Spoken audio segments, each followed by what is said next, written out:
Good morning बच्चों। आज हम क्लास 7th के संस्कृत विषय के सेकंड चैप्टर का पार्ट पढ़ेंगे जो है लंग लकार।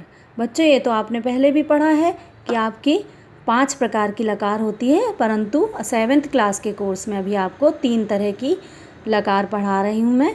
लकार होता है काल, मतलब जैसे आपने हिंदी में भी पढ़ा है वर्तमान काल, भूतकाल और भविष्य काल। लट लकार होता है वर्तमान काल, लंग लकार मतलब होता है भूतकाल और ऋट लकार मतलब होता है भविष्य काल। तो इस पाठ में हम पढ़ेंगे लंग लकार मतलब भूतकाल। और लकार का प्रयोग क्रिया शब्दों में होता है और धातु रूपों में। संस्कृत में धातु, हिंदी में क्रिया। क्रिया का मतलब किसी कार्य को करने या होने के भाव को क्रिया कहते हैं, वैसे ही संस्कृत में होते हैं धातु रूप। तो अब आज हम पढ़ेंगे लंग लकार। जिन क्रिया शब्दों से क्रिया के पूर्ण होने का बोध होता है वे भूतकाल के क्रियापद कहलाते हैं। भूतकाल मतलब लंग लकार। संस्कृत में भूतकाल के लिए लंग लकार का प्रयोग होता है। जैसे आगे पढ़ेंगे हम, सह विद्यालयम अगच्छत। सह मतलब होता है वह या वे, ठीक है, वे विद्यालय जाते हैं या गए थे। सह शब्द पुल्लिंग में यूज़ होता है और सा शब्द स्त्रीलिंग में यूज़ होता है। अगर हम किसी महिला के लिए वह या वे शब्द यूज़ करते हैं तो वहाँ पे सा लिखते हैं, और अगर पुल्लिंग में वह यूज़ करते हैं तो वहाँ पे सह लिखते हैं। सा भोजनम अखादत, वह भोजन खाती है या उसने भोजन खाया या उन्होंने भोजन खाया। अब यहाँ पे मैंने आपको पहले भी बताया कि संस्कृत में 3 वचन, 3 लिंग और 3 पुरुष होते हैं। 3 पुरुष होते हैं, प्रथम पुरुष, मध्यम पुरुष, उत्तम पुरुष। प्रथम पुरुष मतलब वे दोनों, वे सब मतलब अदर पर्सन। मध्यम पुरुष मतलब तुम दोनों, तुम सब। और उत्तम पुरुष, उत्तम मतलब स्वयं के विषय में बात हो रही है। उत्तम पुरुष मतलब मैं, हम दोनों, हम सब। तो यहाँ पर हम लंग लकार के प्रत्यय का पाठ करेंगे। पट धातु में प्रयोग बताया जा रहा है यहाँ पर। एक वचन, द्विवचन, बहुवचन, ये मैंने अभी आपको बताया। 3 पुरुष 3 वचन होते हैं, ठीक है, 3 पुरुष और 3 वचन, एक वचन, द्विवचन, बहुवचन। अ प्लस पठ, बीच में धातु रखी जाती है और अंत में धातु का रूप प्रत्यय, ठीक है, अंत में प्रत्यय लगाई जाती है। और हमेशा लंग लकार में आ सामने लगाया जाता है। जैसे आ प्लस पठ प्लस अत, आ तो क्या हो गया ये, आ पठत। क्या हो गया ये, आ पठत, ऐसे लिखेंगे इसको, आ पठत। फिर है आ पठ ताम, आ पठताम, आ पठताम। फिर है आ पठ अन, तो ये कैसे लिखेंगे, आ पठन, आ पठन। फिर है मध्यम पुरुष, आ पठ अहा, तो इसको कैसे लिखेंगे, आ पठह। आ पठ तम, तो ये कैसे लिखेंगे, आ पठ तम।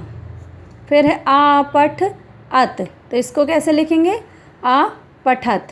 यहाँ पर हलंत लगाया है अपठत में, और यहाँ पे द्विवचन में हलंत, बहुवचन में हलंत नहीं लगा है। उत्तम पुरुष, आ पठ अम, तो ये कैसे लिखेंगे, आ पठम। फिर है आ पठ आव, तो ये लिखेंगे आ पठाव। फिर आ पठ आम, तो ये कैसे लिखेंगे, आ पठाम। ये जो आ ले दिया हुआ है ये आ की मात्रा में परिवर्तित हो जाएगा। आगे जो शब्द दिए हुए हैं उनको मैं पढ़ती हूँ।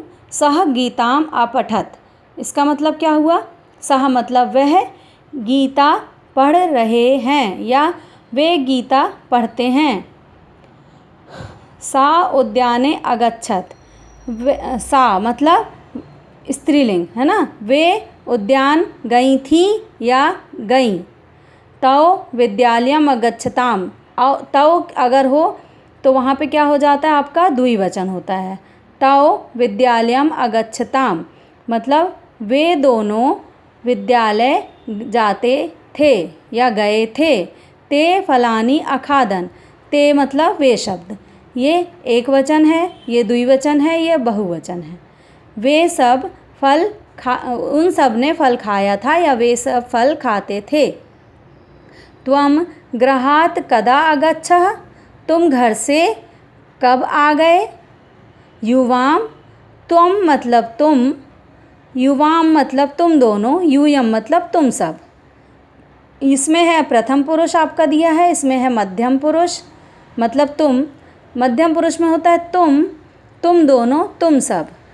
कैसे, त्वम, युवाम, यूयम। और प्रथम पुरुष में होता सह, तौ, ते, मतलब वे दोनों, वे सब। सह, तौ, ते। और मध्यम पुरुष में त्वम, युवाम, यूयम। ठीक है।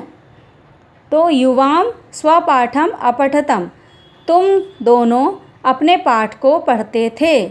यूयम लेखान अलिखत, तुम सब ने लेख लिखा। फिर आगे है अहम आपणम अगच्छम, मैं। अब इसमें आगे आपका उत्तम पुरुष। उत्तम पुरुष में मैं, हम दोनों, हम सब आता है। जैसे अहम आवाम वयम, अहम आवाम वयम, मैं, हम दोनों, हम सब।